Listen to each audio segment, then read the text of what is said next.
Jaga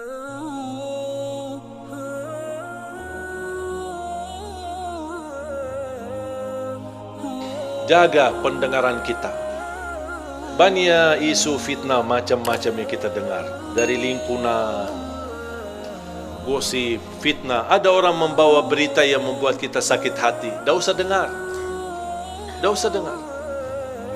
Orang mukmin bersikap, kalau berita yang mau didengar itu baik, lanjut. Kalau tidak baik, mohon bilang sama yang membawa berita, diam. Diam loh, saya dah mau dengar. Saya dah mau tahu. Biarpun ada orang membawa fitnah, saya sering didatangi. Ada si kiai ini, si ustaz ini, dia suka mau sebutkan nama antum, menjelekkan antum. Saya bilang diam, saya dah mau tahu. Dan anak ingin kasih tahu supaya kamu berhati-hati. Saya tidak perlu berhati-hati sama manusia. Saya berhati-hati sama Allah supaya jangan kena siksa Allah Subhanahu Wa Taala. Istiqamah beribadah. Saya tidak peduli apa yang diucapkan oleh manusia. Tidak usah pedulikan, tidak usah dengar. Supaya apa? Supaya besok ketemu semua orang dengan hati yang bersih. Tidak ada satupun kita sakit hati sama orang, siapapun dia.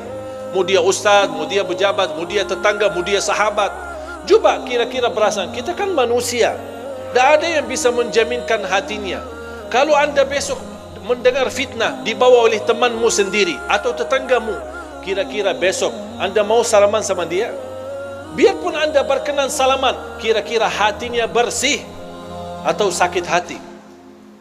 Rasul sallallahu alaihi wasallam sendiri pernah berkata, melarang sahabatnya, jangan ada di antara kalian yang membawa keburukan cerita terhadap sahabatku yang lain, karena saya ingin bertemu dengan sahabatku dengan hati yang bersih. Kalau si fulan membawa berita, besok kita sakit hati, ketemu ini yang kemarin yang suka enak-enak aja nih, baru kenal aja udah langsung berani fitnahin aku. Ini kan bisikan kalbu. Dan itulah salah satu sebab yang terkunci hati kita. Makanya fantas kehilangan khusyuk. Karena ini perasaan, makanya tidak usah peduli. Dan saya belajar, orang yang ikhlas dipuji, dihina sama saja. Saya ulang lagi, mudah-mudahan bisa difikirkan. Orang yang ikhlas dipuji, diangkat, diagungkan, dimuliakan, dihina, dicaci maki, sama saja. Dia tidak peduli. Dia tidak peduli nilai manusia. Dia tidak peduli apa kata manusia.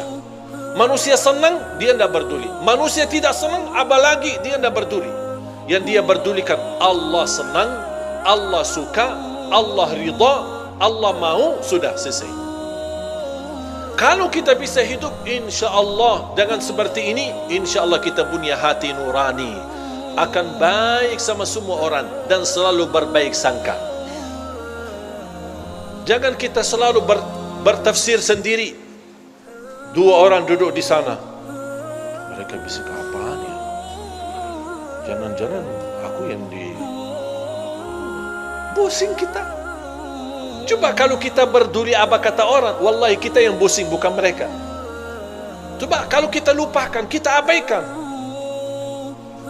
Dan saya nasihatkan, sampai ada seorang ibu berkata, alhamdulillah Ustaz, saya tidak pernah gosip orang, tidak pernah suka ngomong orang, tapi mohon maaf saya suka dengar. Ya sama aja dosanya. Mendengar berita, melihat berita, caci maki, urusan orang, itu dosa semua. Tak usah peduli. Kita punya urusan sendiri. Dan selalu kita hidup dengan baik sangka. Walaupun anda melihat kawanmu yang suka di masjid, tiba-tiba masuk ke tempat maksiat, jangan anda su'uzzan. Kita tidak tahu apa yang terjadi. Mungkin dia mencari kawannya, mungkin dia mencari anaknya, yang dia dengar anaknya ada di dalam, langsung ini biasakan yang ceramah selama ini, kok ngapain dia masuk ke situ? Langsung kita pakai tafsir sendiri, disertai dengan godaan setan, bertambah fitnah. Begitu kita dengar berita huwak yang tidak ada asalnya dan tidak ada dasarnya, ya betul, saya kemarin lihat dia masuk ke tempat maksiat, bertambah buruk kita, bertambah beredar fitnah sana sini, dan kita membawa dosanya sampai hari kiamat. Hati-hati jamaah sekalian. Makanya tutupi pandangannya. Hanya yang kita lihat tambat kebaikan, tambat masjid, majlis ta'lim, lihat Al-Quran, supaya Allah Subhanahu wa taala selalu membersihkan pandangan kita dari segala hal-hal yang tidak kesengajaan kita lihatnya, insya-Allah terhapus dosanya gara-gara kita sering melihat. Makanya salah satu ulama berkata, kalau saya merasa hati mulai keras dan tertutup, saya berbanyak melihat Al-Quran.